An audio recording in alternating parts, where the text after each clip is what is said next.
maalin aan fogeyn ayaa magaalada Muqdisho nin wadaad ah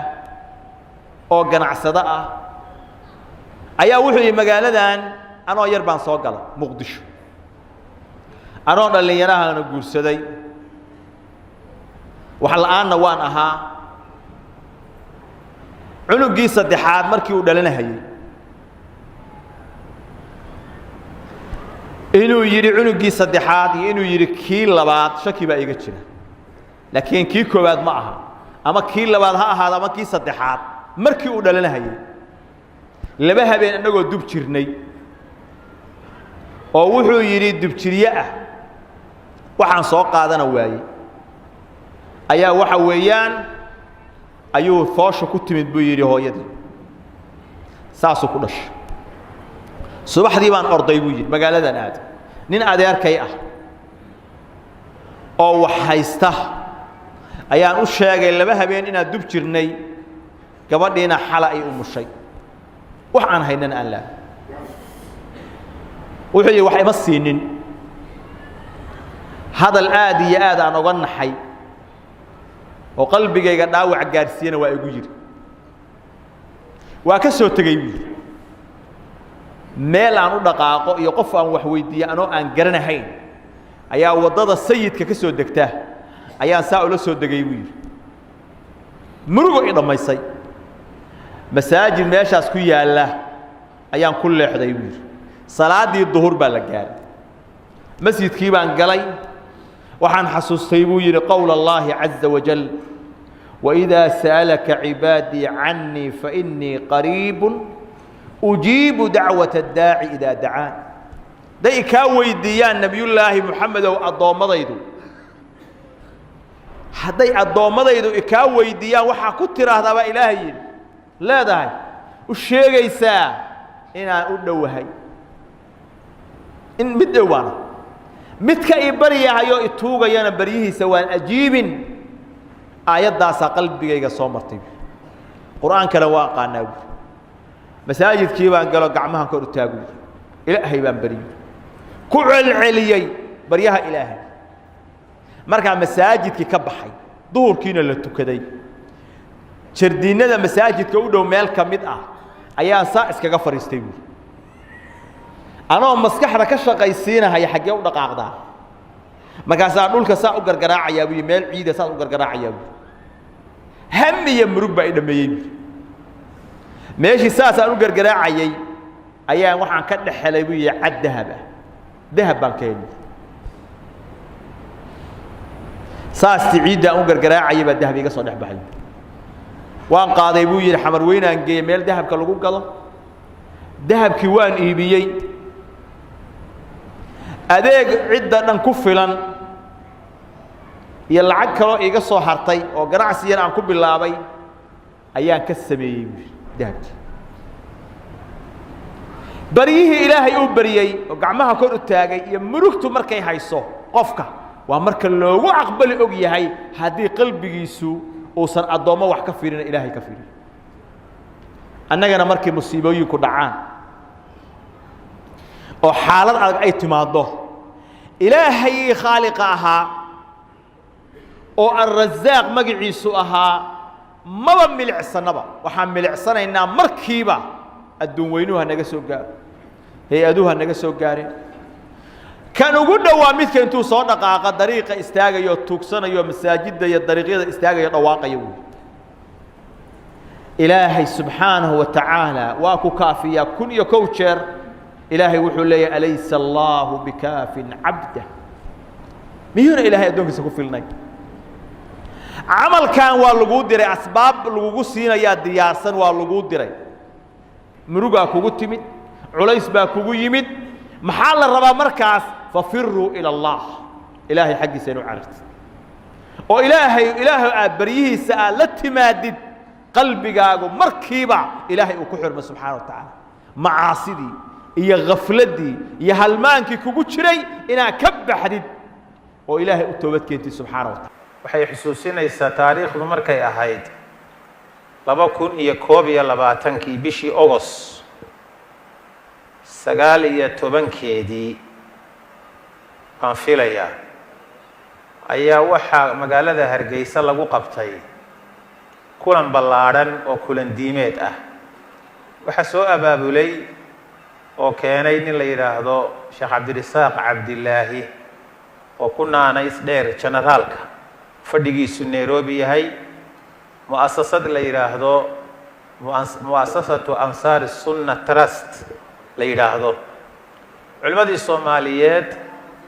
aktharkoodii meesha waa la isugu keenay dadwa aad u ballaaran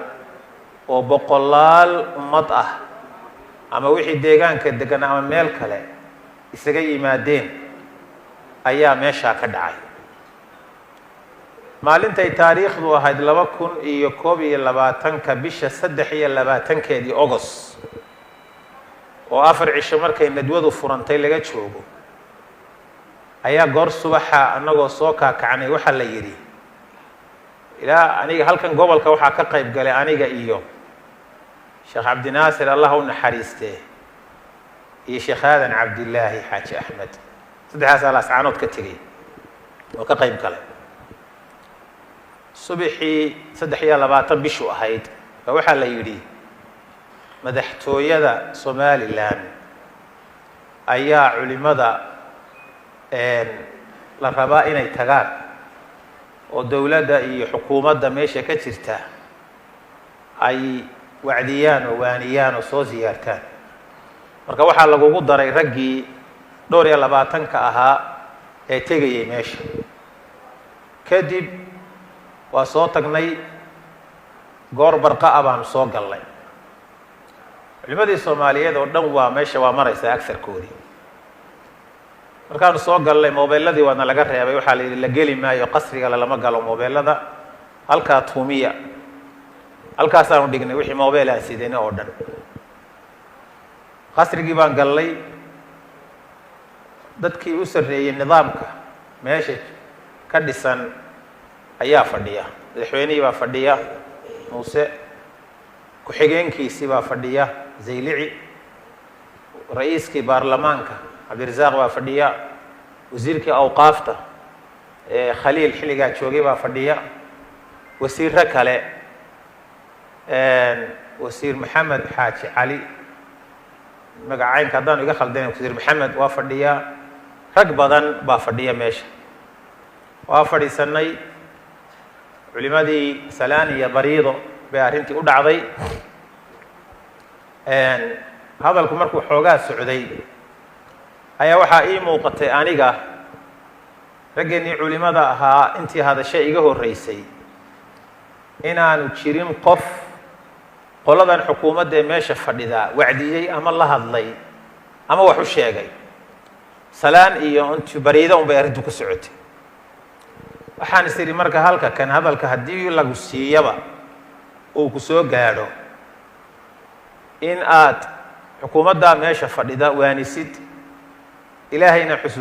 xusuusisid xilka saaran iyo mas'uuliyadooda u sheegtid. qodobka labaad culimadaasi iyo ummadda meesha fadhidaana markhaati ka noqoto aakhiro iyo adduunba.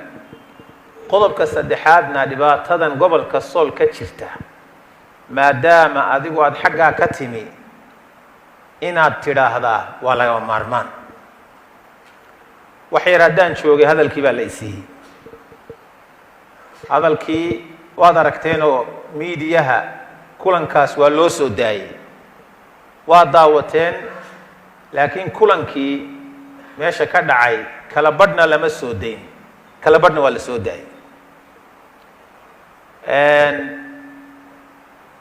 markii hadalkii la isiiyey baan la hadlay. hadalkii aan ku idhi qaybtii markaa iyagu u bogeen waa la soo daayay ee khusaysay ama waanada ama sida mujtamaca loola dhaqmayo iyo caynkan iyo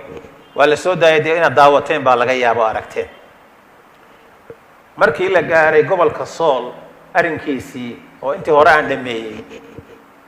culimadii oo dhanna ay fadhiyaan xukuumaddii baa waxaan idhi madaxweyne gobolkan Sool dhibaato weyn baa ka jirta. waa 23 August 2021 xukuumaddaada ciidankii ugu weynaaba wuxuu fadhiyaa ilaa Tukarraq shishadeeda ilaa intaasuu fadhiyaa habeen kasta bishii 2 jeer ba wax lagu dilaa ama marka waxaa u dambeeyay oo la dilay allah u naxariistee cabdilaahi laba goole oo markii la dilay hadda waxaa u dambeeyay cabdilaahi laba goole doctorkii la dilay allah u naxariistee xukuumaddaadii meesha joogtay military ha noqoto ama shacab ha noqoto shibil ha noqdeen ama military ba ha noqdeen arrinkaasi waa ku fashilmeen cid inta la soo qabtay maxkamad la saaray ciddaasay disho la leeyahay ama dadkaasaa laynaya la leeyahay anigu reer laascaanood baan ahay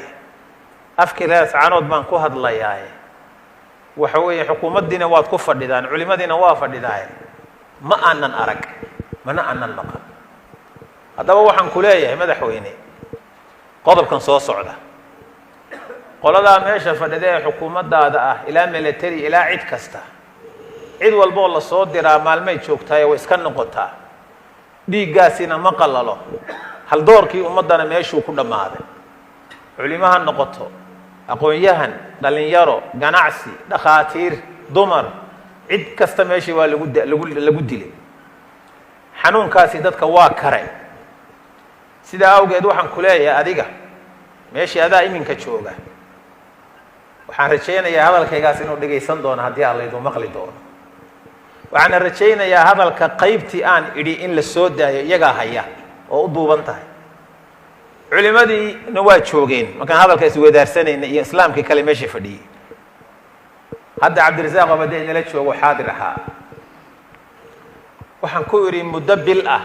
baan anigu ku odhan lahaa ka tag Hargeysa ciddaad kaxaysan karto muslim iyo waxgarad iyo ummad kaxayso gobolka tag meeshii adaa haysta maanta oo dambaaba arrintaa dhiiga soo afjar wax ka qabo haddaadan wax ka qabanaynin dadka xorriyadooda ha la siiyo oo askartaada iyo arrimahaaga kala soo bax iyagaa tashanaya dhiigooda iyagaa ilaashanaya cidda dilaysana iyagaa iska soo qabanaya hadalkaygii saxaafadda way ka jareen ilaa annagu marka hore ana laga reebay qalabkii oo dhan waxaan rajaynayaa inay hadda hayaan oo uu duuban yahay maanta waxaan leeyahay wixii aynu ka hadlaynay maalintaa aan ka hadlayay mushkiladii ka dhacday waa tii markay dadku ka gadoodeen loogu daray wixii aada og tihiin mudaharaaday waxaa ka dhacay in waddankii la garaaco la burburiyo madaafiic lagu garaaco u malayn maayo laascaanood madaafiicda ku dhacday magaalo soomaaliya ka mid oo ay ku dhacday inay jirto saan anigu isleeyahay